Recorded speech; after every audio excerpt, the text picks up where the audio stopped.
कहते हुए रिहान सीवी को ही देख रहा था। राहुल और सिव्यान भी अपने दिल पर बड़ा सा पत्थर रखकर खाना खा रहे थे। कियान कभी सुहानी को देखता तो कभी खाने को, फिर वह उसे देखते हुए आराम से खाना खाने लगा।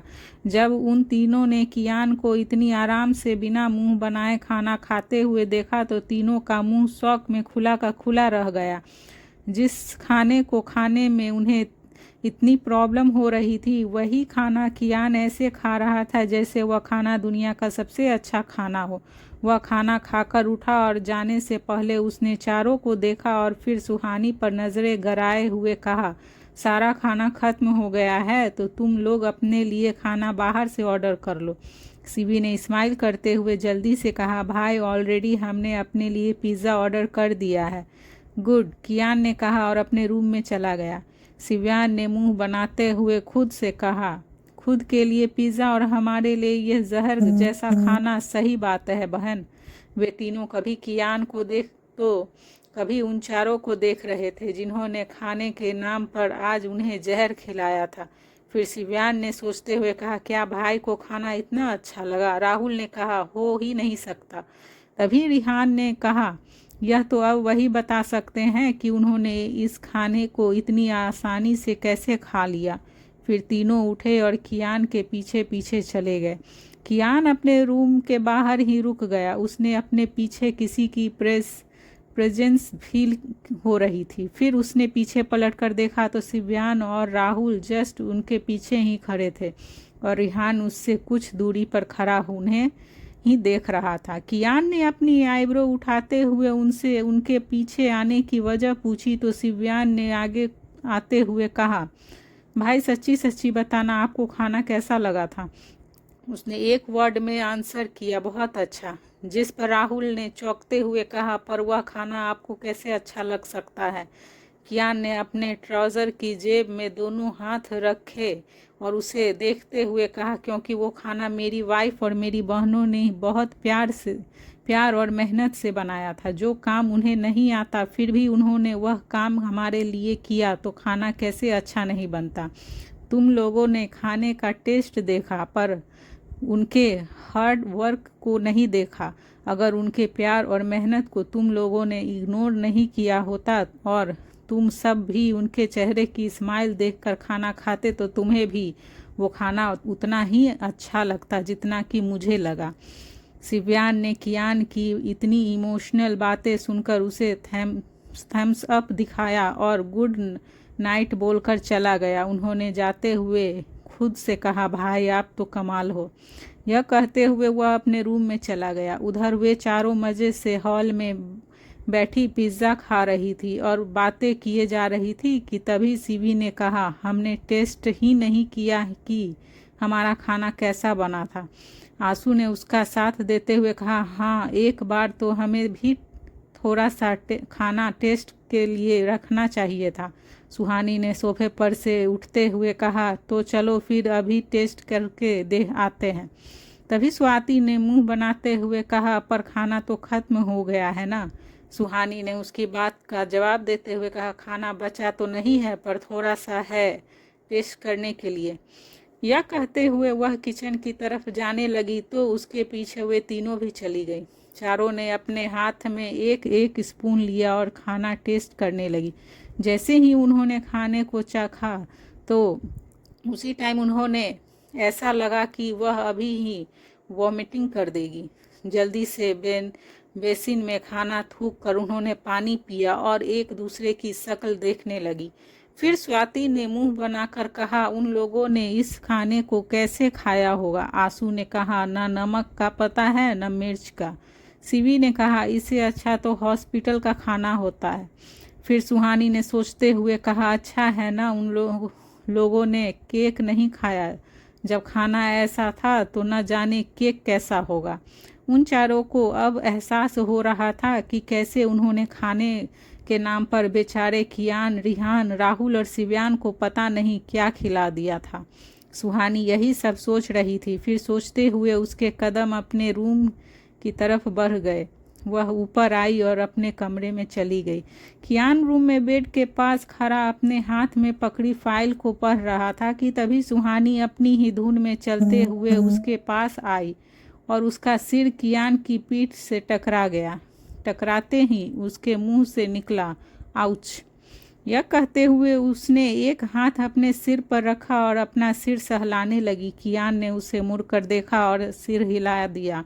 फिर उसने फाइल साइड टेबल पर रखी और उसे कंधे से पकड़कर बेड पर बिठाते हुए कहा, कहाँ खोई हुई हो तुम? ध्यान कहाँ रहता है तुम्हारा? उसने अपने सिर को सहलाते हुए कहा, वो मैं बस ऐसे ही। कियान ने उसके चेहरे को अपने हाथों में भर लिया और उसकी आंखों में देखते हुए कहा, अब बताओ क्या सोच रही थी तुम? वह समझ गई कि जब तक वह उसे नहीं बताएगी वह उसे नहीं जाने नहीं देगा। फिर सुहानी ने झिलझिलाते हुए कहा, वह खाना। उसने अभी इतना ही कहा था कि तभी कियान ने खुद से कहा, लगता है तुम सुहानी ने खाना टेस्ट किया है। फिर उसने उसके बराबर में बैठते हुए उसे साइड से हक कर लिया और उसे समझाते हुए कहा, खाना सच में बहुत अच्छा बना था। उसकी बात पर सुहानी ने अपनी गहरी आंखों से उसे देखा और उसने अपने होठों को हल्का सा तिरछा करके मुस्कुराते हुए कहा, खाने में तो तुम सबका इतना प्यार मिला था तो खाना अच्छा कैसे नहीं होता? सुहानी उसकी बात पर हैरान परेशान नज़रों से उसे देख रही थी। कियान आज अपनी पर्सनैलिटी से अपोजिट बात कर रहा था। उसने सोचा भी नहीं था कि कभी वह भी इतनी डीपली फीलिंग को समझता होगा। कियान ने अपना सिर ऊपर करते हुए उसके माथे को अपने होठों से छू लिया। फिर उसकी आंखों में देखते हुए कहा, सो जाओ, कल तुम सभी को एक सरप्राइज़ मिलेगा। सुहानी ने चौंक कर उसकी आंखों में देखते हुए कहा, सरप्राइज? उसने धीरे से हाँ कहा और उसे अपने सीने से लगा लिया। फिर उसे अपनी बाहों में भरते हुए उसने अपनी आंखें बंद कर ली। सुहानी के लिए कियान की बाहें दुनिया की सबसे महफूज जगह थी। वह बेफिक्र मस्त बेपरवाह अपने रक्षक की बाहों में सो रही थी। फिर सुबह के वक्त घड़ी में 5 बज रहे थे कि तभी अचानक से एक साथ 4 अलार्म बजे। वे चारों ही अलर्ट सुहानी, शिवी, आशु और स्वाति के रूम में बजे थे। अलार्म की आवाज़ सुनकर वे सभी उठकर बैठ गई और अलार्म को घूर घूर कर देखने लगी।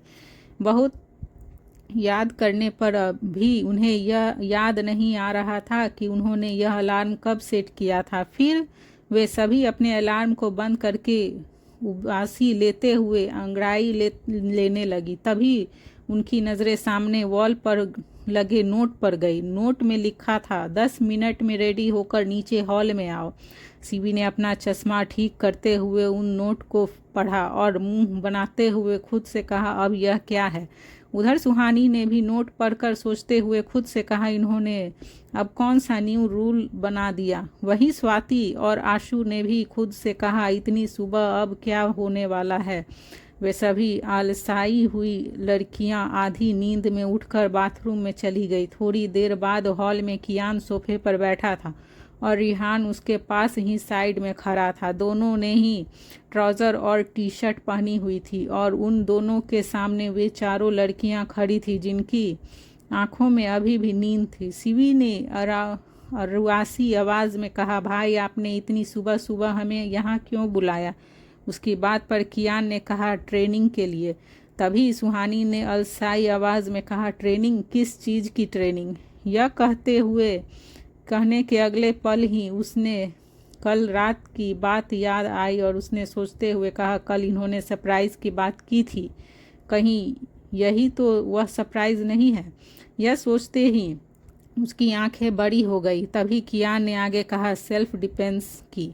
यह सुनते ही चारों की आंखों में छाई नींद एकदम से गायब हो गई और वे चारों अपनी बड़ी आंखें किए अभी कियान को कभी रिहान को देख रही थी। तभी कियान ने आगे कहा, अब से आप सब रोज़ाना इसी टाइम उठेंगी और सेल्फ डिफेंस की ट्रेनिंग लेंगी। सुहानी ने उसकी तरफ देखते हुए कहा, क्या सेल्फ डिफेंस की ट्रेनिंग आप हमें देंगे? जिस पर कियान ने कहा, नहीं, तुम्हारा ट्रेनर रिहान होगा। रिहान का नाम सुनकर सीवी के होठों पर स्माइल आ गई। वह खुशी खुशी ट्रेनिंग के लिए तैयार हो गई। तो वहीं वे तीनों अभी भी कंफ्यूज थी, पर कियान की बात काटने की उन तीनों में भी हिम्मत नहीं थी। कियान ने इशारा किया तो रिहान उन्हें अपने साथ विला के टेरेस पर लेकर आ गया और उन्हें सेल्फ डिफेंस के कुछ बेसिक स्टेप सिखाने लगा। उन्होंने उन्हें सेल्फ डिफेंस के कुछ मूव्स सिखाए, जैसे हमर strike, groin kick, hello pump strike, elbow strike, escape with hands strobe आदि।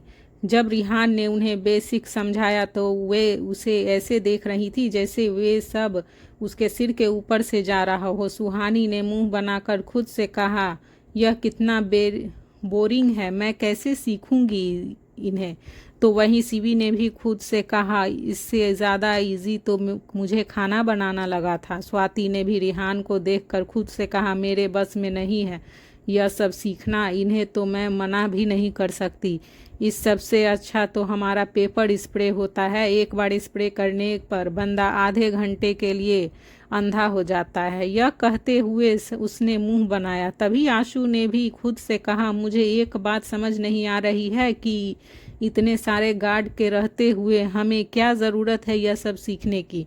वे सभी खुद से ही बातें करने में उलझी थी। तो वहीं रिहान सबके चेहरे के एक्सप्रेशंस देख रहा था। उनका मन कर रहा था कि वह अपना सिर पटक ले। फिर उसने मन में ही मन खुद से कहा, यह फंसा दिया है आपने साले साहब। इनकी शक्ल देखकर तो ऐसा लग रहा है जैसे मैं भैंस के आगे बीन बजा रहा हूँ। तभी रिहान ने प्रैक्टिस करके समझाने के लिए एक गार्ड को बुलाया और फिर उसके साथ एक एक करके वह सारे मूव्स को उन्हें समझाते हुए सिखाने लगा। फिर उन्हें सिखाने के बाद उन्होंने उन सभी से भी मूव्स की प्रैक्टिस करवाई। अब सबके चेहरे पर एक अलग ही एक्सप्रेशंस था और सभी खुश भी लग रहे थे। अब वे इंटरेस्ट के साथ वे सभी मूव्स सीख रहे थे। उससे थोड़ी दूरी पर अपनी रूम की बालकनी में खड़ा कियान उन सबको प्रैक्टिस करते हुए देख रहा था। उसके एक हाथ में कॉफ़ी का कप था और उसके होठों पर एक एंडोरेड स्माइल थी। वह उन्हें इंटरेस्ट के साथ सीखते देख कर खुश हो रहा था। उधर जब राहुल और शिव्यान 1 घंटे बाद सोकर उठे तो वे दोनों अपनी ड्रेस चेंज करके जिम वाली ड्रेस पहनकर हॉल में आए। उन्हें हॉल खाली खाली सा लगा। उन्होंने एक सर्वेंट से पूछा तो उन्होंने दोनों को सब बता दिया। राहुल और शिव्यान दोनों ने एक दूसरे को देखा और एक दूसरे को देखते हुए कहा, सेल्फ डिफेंस की ट्रेनिंग। यह कहकर दोनों हंसने लगे। फिर दोनों ही उन्हें प्रैक्टिस करते हुए देखने के लिए एक्साइटेड हो गए और दोनों ने उसी तरफ जाते हुए कहा, चलो चलकर देखते हैं उनकी ट्रेनिंग कैसी चल रही है। जैसे ही वे दोनों वहां पहुंचे तो वे सभी एक एक गार्ड के साथ मूव की प्रैक्टिस कर रही थी। शिव्यान ने अब जब आशु को देखा कि वह अपने सामने खड़े गार्ड को झुकाने की कोशिश कर रही है और उसकी इतनी कोशिश के बाद भी वह गार्ड को झुका नहीं पा रही है, तो यह देखकर वह हंसने लगा। उसकी हंसी सुनकर आशु उसे खा जाने वाली नज़रों से देखने लगी। तो वहीं राहुल स्वाति के पास जाकर उसके मूव्स को करेक्ट करते हुए बोला, ऐसे नहीं, ऐसे करना है। रिहान ने जब देखा कि शिव्यान आशु पर हंस रहा है तो उसने उसे कहा, शिवी ज़रा तुम आशु की प्रैक्टिस में उसकी हेल्प करो।